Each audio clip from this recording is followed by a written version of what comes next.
하나님께서 우리에게 주시는 말씀은 마가복음 12장 28절부터 34절의 말씀입니다. 가장 위대한 두 가지 진리라는 제목 가지고 하나님의 말씀 나누기를 원합니다.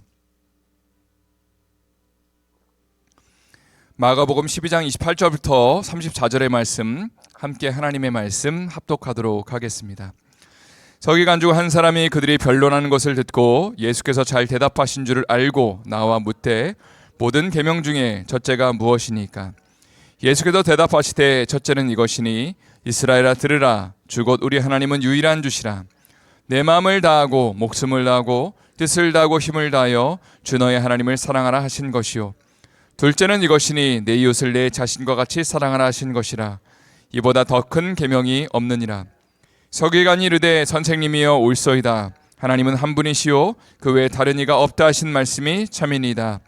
또 마음을 다하고 지혜를 다하고 힘을 다하여 하나님을 사랑하는 것과 또 이웃을 자기 자신과 같이 사랑하는 것이 전체로 드리는 모든 번제물과 기타 제물보다 나으니이다.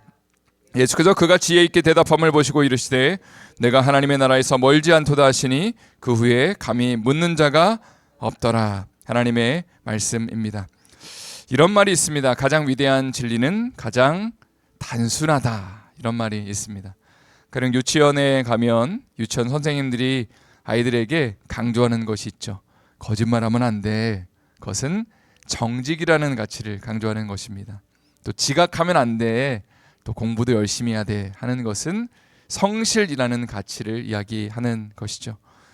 또 친구랑 싸우면 안 돼 라고 말하는 것은 사랑이라는 가치를 강조하는 것입니다. 그런데 만약에 아이들에게 유치원에 와서 지켜야 될 200가지 만약에 법칙을 만들어 놓고 그것을 지키라고 한다면 아이들이 몇 가지나 제대로 지킬 수 있을지를 한번 생각해 보게 됩니다. 예를 들어 유치원에 도착하자마자 외투는 이런 방향으로 걸어놔야 돼. 너 가방은 이렇게 처리를 해야 돼. 선생님에게는 이렇게 말하는 거야. 이렇게 인사하는 거야. 또 친구들한테는 이건 하면 되고 이건 하면 안 돼 라고 한 200가지를 적어놓고 이거를 지키려고 한다면 제대로 지킬 수 있는 아이들은 아마 한 사람도 없을 것입니다. 그런데 예수님 당시의 바리새인들은 무려 613개의 율법 조항을 만들어 놓고 사람들에게 강요를 하였다고 합니다. 그러니까 모세 오경의 말씀을 이제 정리를 해서 613개의 조항을 만들어 놓고요. 무엇을 하라가 248개고 무엇을 하지 마라가 365개였습니다. 벌써 듣기만 해도 굉장히 복잡하시죠? 이것을 강요하면서 잘 지키는 사람들한테는 거룩한 삶을 산다고 칭찬해주고 하나님을 참 잘 믿고 있구나라고 얘기를 해주고 인정을 해줬지만 그러지 못한 사람들은 무시하고 하나님을 제대로 섬기지 못한다고 평가했다는 것입니다. 그런데 서기관 중 하나가 예수님께 다음과 같은 질문을 던지는 것이 오늘의 본문입니다. 28절 말씀을 한번 다시 한번 읽어보도록 하겠습니다. 읽겠습니다. 서기관 중 한 사람이 그들이 변론하는 것을 듣고 예수께서 잘 대답하신 줄을 알고 나와 묻되 모든 계명 중에 첫째가 무엇이니까? 여기 보니까 예수님이 대답을 잘하신 줄을 알았다. 무슨 얘기냐면 어제 성전에서 무슨 일이 있었냐면 이제 많은 사람들이 와서 예수님께 여러 가지 질문을 던집니다. 예를 들어서 이제 이틀 전에 있었던 사건에 대해서도 질문을 던졌죠. 왜 성전에서 이런 일을 했습니까? 무슨 권위로 했습니까? 라는 질문을 던졌고요. 또 가이사에게 세를 바치는 것이 옳습니까? 아니면 그릅니까? 라는 질문도 던졌습니다.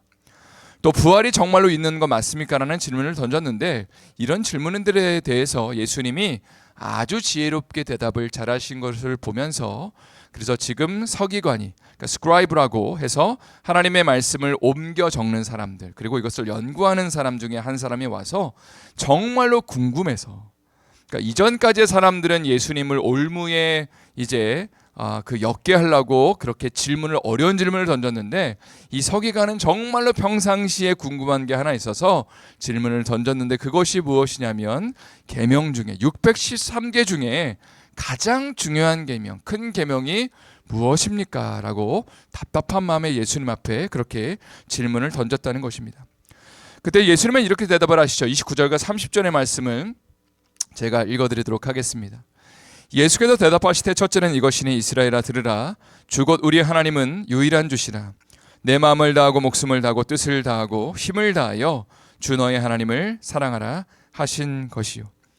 예수님은 신명기 6장의 말씀을 인용하고 계십니다. 특별히 신명기 6장은 쉐마의 말씀으로 알려져 있는데 어떻게 시작하냐면 이스라엘아 들으라 라는 말씀이 나오거든요.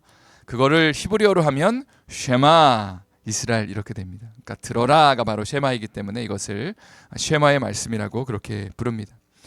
하나님은 이렇게 말씀하시죠. 우리 하나님 여호와는 유일한 주시니 너의 마음과 목숨과 뜻과 힘을 다하여 주 너의 하나님을 사랑하라 라고 그렇게 이스라엘 백성들에게 명령하십니다. 사실 우리가 하나님을 사랑한다라고 말을 한다면 그냥 입술의 고백만으로 혹은 우리의 마음속으로 하나님 사랑해요 이거면 충분하다고 생각을 합니다. 그러나 하나님의 명령은 조금 더 나가는 거죠. 그냥 말로만 하면 안 되고 마음으로만 간직하면 안 되고 뜻과 힘을 다해서 목숨을 다해서 하나님을 사랑해야 된다. 우리에 있는 모든 것을 동원해서 하나님을 사랑한다고 그렇게 명령하고 있습니다. 특별히 힘을 다하여 하나님을 사랑한다라는 그 표현을 보니까 히브리어로 힘이라는 단어가 무오드입니다. 무오드. 이게 뭐냐면 힘, strength, power. 이 영어로는 이렇게 표현될 수도 있지만 혹은 very라는 뜻도 있습니다. very.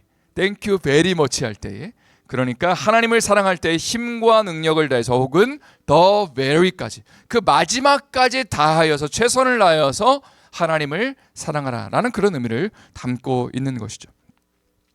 이 말씀을 한번 우리의 삶 가운데 적용해 보기를 원합니다. 마가복음 10장에 가면 그러니까 오늘 본문에서 일어난 일보다 조금 이전에 있었던 일이 어떤 거냐면 예루살렘 성전에 예수님이 입성하시기 전에 지금 예루살렘 성전을 향해 나가고 계시는 예수님 앞에 부자 청년이 나와서 길을 가시는 길에 그 예루살렘으로 가시는 그 길에 무릎을 꿇고 이렇게 질문을 합니다.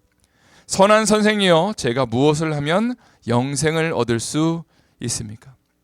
그때 예수님은 이런 말씀을 하시죠. 선한 분은 하나님밖에는 계시지 않다 하면서 계명을 지켜라 하면서 10계명 중에 뒷부분에 사람과 관련된 계명에 대해서 얘기하십니다. 그때의 청년은 이렇게 대답을 하죠. 선생님 이것은 제가 어렸을 때부터 열심히 잘 지켰습니다. 그때 예수님이 뭐라고 말씀하시냐면 마가복음 10장 21절의 말씀을 이야기하십니다. 21절 말씀 한번 다 같이 한 목소리로 읽어보도록 하겠습니다. 예수께서 그를 보시고 사랑하사 이르시되 내게 아직도 한 가지 부족한 것이 있으니 가서 내게 있는 것을 다 팔아 가난한 자들에게 주라. 그리하면 하늘에서 보화가 내게 있으리라. 그리고 와서 나를 따르라 하시니. 예수님은 하나님의 아들이시죠. 지금 그 부자 청년은 예수님을 향해서 선한 선생이라고 표현했을 때에 너가 그 표현이 뭔지를 알고 얘기하는 거니라고 질문하셨습니다. 선한 분은 하나님 한 분밖에는 안 계시다. 그런데 이 말씀의 결론을 보면 결국은 뭐라고 얘기하세요? 하나님을 사랑하는 것이 무엇이냐, 하나님을 예배하고 영생을 얻는 비결이 무엇이냐에 대해서 뭐라고 말씀하시냐면 너의 전 재산을 다 팔아 가난한 자들을 나눠주고 누구를 따르라고 그래요? 나를 따라라. 이 메시지는 곧 하나님을 사랑하는 것이 무엇이냐, 하나님을 예배하는 것이 무엇이냐, 결국은 나를 따르는 것이다. 너의 그 모든 소중하게 여기는 것들을 뒤로 하고 나를 따라오는 것이 영생을 얻는 비결이다라고 예수님은 그렇게 말씀하셨다는 것입니다. 사실이요, 재산을 다 팔아서 교회에 헌금하고 그리고 주님을 섬기라, 예수님을 따르라고 한다면 아마 우리 가운데 영생을 얻을 수 있는 분이 몇 안 돼 보입니다. 지금 보니까 저를 포함해서 사실 그런 의도를 가지고 예수님 하신 말씀은 아닌 것 같아요. 부자 청년의 삶 가운데 그의 마음 가운데 가득 지금 차고 있었던 것은 바로 돈에 대한 것입니다. 돈이 그의 자랑이었고 그의 우상이었습니다. 가장 귀하고 소중한 것이 하나님이 아니라 돈이었다는 것이죠. 하나님을 사랑한다고 말을 하지만 그러나 결국은 자기를 자랑하고 자기를 높이는 삶을 살았던 것이 부자 청년의 삶이었습니다. 예수님은 부자 청년을 사랑하는 마음으로 이런 도전을 던지시는 것이죠. 우상을 깨부셔야 영생을 얻을 수 있다. 우상을 깨부시고 하나님의 아들인 나를 따라와야지 너가 영생을 얻을 수 있다라고 하면서 부자 청년을 그렇게 도전하시는 겁니다. 성도 여러분, 우리 모두는 하나님의 은혜로 구원받은 사람들입니다. 우리가 세례를 받을 때에 이런 고백을 드리는 거죠. 예수님이 나의 삶의 왕 되시기를 원합니다. 세례 받으실 때 그런 마음을 가지고 세례 여러분 받으셨죠? 예, 내 마음대로 살 거예요 하면서 세례 받는 사람은 한 사람도 없습니다. 주님이 내 삶의 주인 되길 원하세요. 주님 말씀하시면 내가 따라가겠습니다 고백하면서 우리의 모든 자아와 또 우리 자신과 또 모든 우상들을 주님 앞에 내려드리고 주님을 따르기로 결단한 사람들입니다. 그렇다면 우리가 매일매일 하나님 앞에 고백해야 되는 마땅한 고백은 무엇이냐면 바로 십자가 앞에 주님 나는 이미 죽었습니다.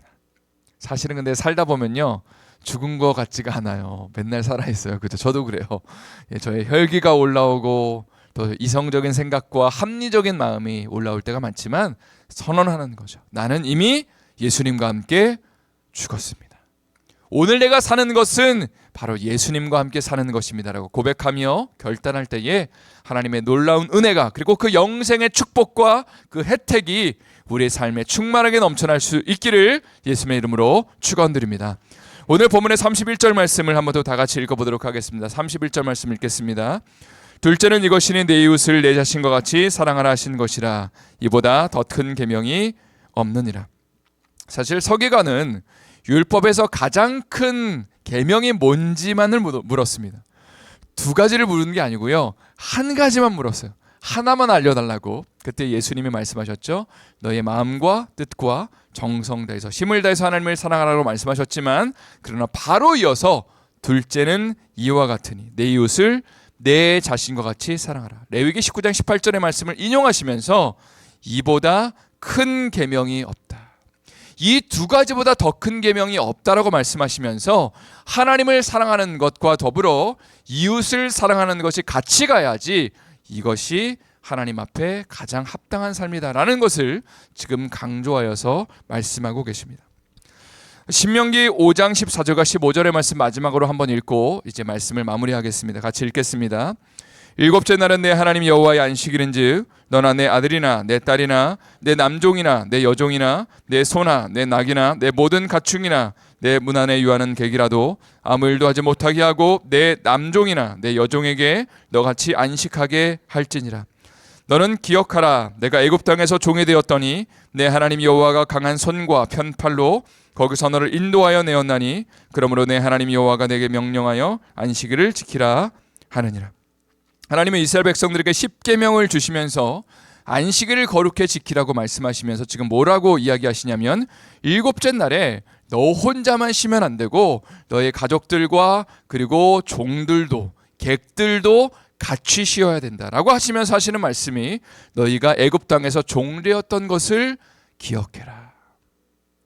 그러니까 그들이 고생하고 아파하고 종살이하면서 쉬지도 못했던 것들을 기억하면서 하나님의 은혜 가운데 구원받은 것, 하나님의 전적인 긍휼과 사랑 가운데 그들을 구원하셔서 가나안 땅에 데리고 오셨고 그리고 일주일에 한 번씩 쉼을 허락하신 것을 기억하면서 하나님 감사합니다 하면서 너의 종들과 너의 객들, 너의 가축까지도 쉼을 주어라. 그 은혜를 받은 은혜를 누군가에게 베풀어라 하면서 안식일 명령을 지금 주시는 것입니다.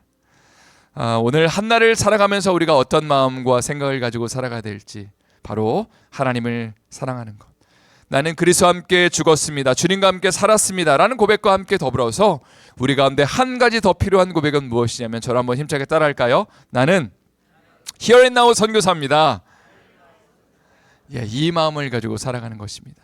하나님을 사랑하는 것이 어떻게 나타나야 돼요? 내가 있는 처소에서 나의 가족들에게 또 우리의 삶의 현장에서 비즈니스의 현장에서 만나는 모든 사람들과 관계 속에서 하나님 나에게 은혜 주셨으니까 하나님 나에게 주신 그 축복이 있으니까 이것을 당신에게 공짜로 나눠드립니다. 당신을 섬깁니다. 사랑합니다. 고백하는 마음을 가지고 기도하는 마음을 가지고 이 한날을 살아갈 수 있기를 예수님의 이름으로 축원드립니다.